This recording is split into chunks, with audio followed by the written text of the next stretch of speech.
Yeah, it's the Weege Show. Jason Weigandt of RacerX coming your way from my office, where the weather is not nearly as nice as it is in San Diego, and you don't even need to know where my office is, because no matter where I am, if I'm not in San Diego, the weather will not be as good as it is in San Diego.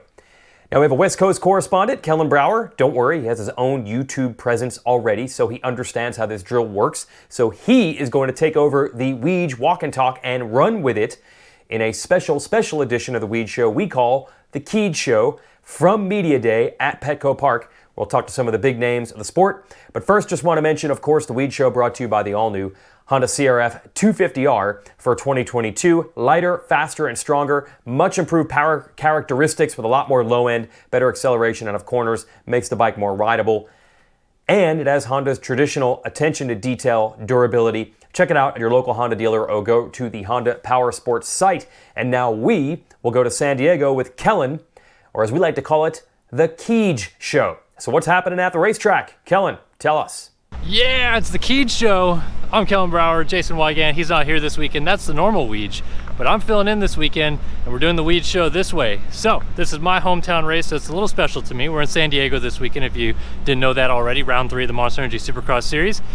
But it's a special weekend as well because it is Military Appreciation Weekend, so you're gonna see a lot of cool themed bikes and riders wearing some different cool gear that we don't always get to see. We don't get to see these themed races that often, so I've always thought this was really cool by Feld to do these kind of themed races where we get to kind of break it up a little bit, do something different. And if you've never actually been to the San Diego round of Monster Energy Supercross for the opening ceremonies part of it, what's really cool is that most of the year the opening ceremonies are pretty much the exact same, but they do something a little bit special here. Usually get the military branches involved to some sort, have a flyover. It's all really cool. So that part of it is really cool. The other part of it that's fantastic is we've got a great championship going on in this 450 class through 2 rounds. Everybody's kind of at a wash right now. We have some guys having good rounds, some guys having bad rounds. The only guy that's been really consistent through these 2 rounds so far has been Justin Barcia. Barcia 3-3 so far. You look at the winner, Ken Roczen, at the opening round. He gets 13th last week. Then you look at the winner of the second round, Jason Anderson. He got 10th at the opening round. So it's kind of going back and forth a little bit. But one thing that I did find out is that Roczen, who uncharacteristically crashed in the whoops, it's pretty rare to see Roczen have a lot of problems in the whoops, he's struggling with bike setup. So we talked to him today on press day, and here's what he had to say. I feel like it's one of those weird things where you've been fantastic in the whoops over the years, so it's a little bit weird to see you crash twice in the whoops. Tell me about it. Can you look back at that and like kind of pick apart what you did wrong even? Nah, I need to get my bike better. That's the ultimate thing. It's just not really how I prefer it. I mean, we've been working at it, but definitely need to get better. Is there been a lot of major changes, or have you kind of stuck pretty close to your base and it's just little fine-tuned details? No, I mean, I haven't really been, I've been struggling in the whoops for longer than just last weekend, so we're still just kind of fighting that same thing, but sometimes it just bites you. Yeah. It's part of racing. So that's what Roczen had to say, which I thought was kind of interesting because he's been a year on that Honda now. He's kind of figured out the bike a little bit. I thought maybe he wouldn't be having any problems with this bike right now, but he is. He's saying he's struggling figuring out the whoops on this Honda. So is that going to be a problem moving forward? We'll have to see. He says he's still working on it. Obviously, he's kind of working back up to a health level that he's comfortable with after that off-season illness that he was dealing with. Wasn't COVID. Made sure to say that it wasn't COVID. But he's trying to get back up to health. Now, round 2 winner, Jason Anderson. Round 1, if you kind of just take the result away, was actually very good. Running right up front from the get-go. He was battling up in there. He and Justin Barcia got together and he fell. Otherwise, he's probably going to get on the podium at the opening round. So you take that away, give him a podium, say, at the opening round. He's your points leader right now. Wins last weekend at Oakland. Looked pretty comfortable doing so. Got out front early past his teammate Adam Cianciarulo and kind of pulled away. I talked to him today a little bit about that and whether he's kind of surprised about the comfort level that he's feeling on the bike so far, because it's a new team. He'd been on that Rockstar Husqvarna / Rockstar KTM / Rockstar Suzuki for a long time. He'd been with that program, so he's still kind of learning the ins and outs of the team that he's on now, and lo and behold, he looks pretty darn good doing it so far. So I talked to him about that, and here's what he had to say. For me, the biggest challenge is more working with different people, because I've worked with the same people for so long. Right. So through good and bad, I was really curious on however it went, how it was going to be taken by the new crew that I was with. Yep. For me, I've always known that I ride a bunch and try and do as much as I can to be ready, but you never know till you're on the gate. Yep. And luckily for me, it's gone good, but there's gonna be times where I'm trying to make a bad day into a good one, and I need their help. So that's gonna be the part that really tests us, you know. Yep. So you're never out of the dark, you know, as far as like building your relationship, because it is what it is. It's always a work in progress. Yep. Now moving on to the 250 class, it has been all Christian Craig through 2 rounds, and he's looking strong to repeat it this weekend because it's kind of a hometown race for him. He was born and raised, more or less, in a town called Lakeside / El Cajon, California. It's about 20 minutes to the east of here, so he's familiar with this area. Now, he did say that he's not comfortable racing in Petco Park per se because he grew up going to Qualcomm, and that Anaheim almost feels a little bit more home to him because he grew up going there as well. But this dirt, this environment, this is a place where he feels like he can come and do exactly the same thing that he's done the first 2 rounds of the season, which is get a good start, be tremendous in the whoops. It's a long set of whoops this week, pull away, get a race win. Here's what he had to say today. Drawing on prior history a little bit, how much different, if at all, is the dirt from Anaheim to here? Is it pretty much the exact same, or is there little things that you feel different about it? So I'd say in the past, this would be just like Anaheim, but for some reason, Anaheim 1 was soft. Yeah. Soft and ruddy. It almost felt like East Coast track. And, but yeah, this looks more like a SoCal-ish track where it's going to dry out quick. They're going to keep throwing water, and it almost has a concrete base. So the more hard pack, the better I feel on these kind of tracks. And we got a long set of whoops here to tomorrow, so you know, I'm looking forward to those. Yeah, if it does get as dry and hard packed as you're saying, is there going to be some setup changes that you're going to have to try to go through during the day, or do you feel like you got a good base there?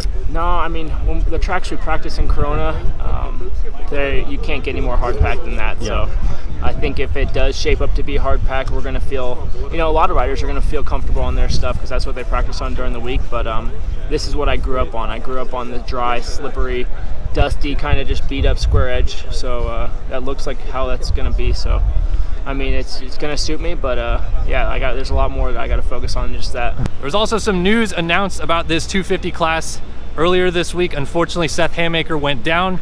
He's going to miss some time. We don't know at this point how much time, but it does sound like the injury is enough that he'll probably be out at least for a good enough time to not be in this title hunt anymore. He will not be here this weekend in San Diego.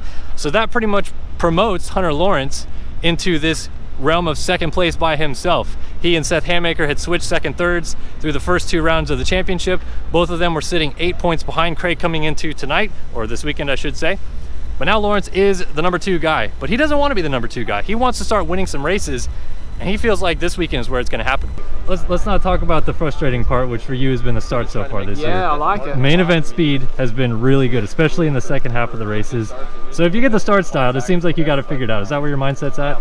Yeah, I mean, I wish it sounds as easy as that. You get a start and then you're good, but it's a lot more complex than that. But no, I'd love to get a start. Definitely make my life a lot easier starting from the front than having to come through. So we've got a great championship battle in both classes starting to shape up a little bit. It's going to be interesting because the third round is kind of like a make or break round for a lot of these guys. You're kind of getting the nerves out of the way from the first 2 rounds of the championship. Anaheim always seems like it's kind of a wash. Some guys do great, some guys do bad.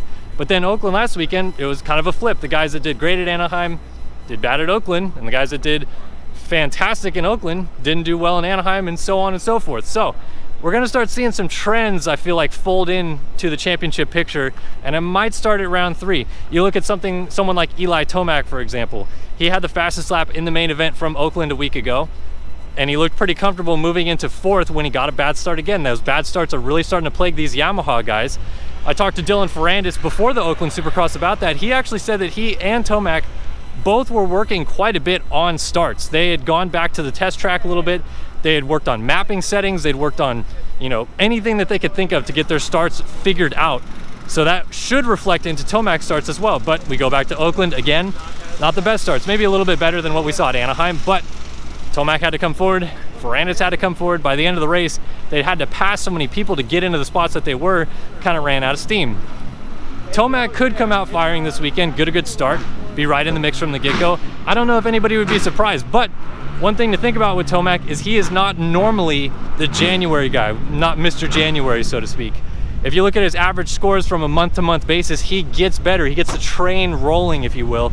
So maybe this is the weekend where the train starts rolling. Maybe he gets a good start. Maybe he wins. Maybe he just podiums and starts moving into a title picture. Whereas right now, you know, he's got a 6th, he's got a 4th. He didn't look that great at Anaheim 1. I think people are expecting a little bit more out of Tomac, but this is kind of the same Tomac that we'd seen through the first couple of rounds for years, really.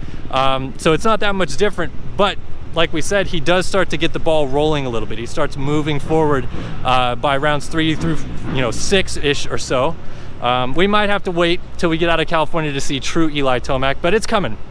It's coming, it's coming. We saw what Webb can do at A1. Bad in qualifying, just rode in 2nd place in the main event.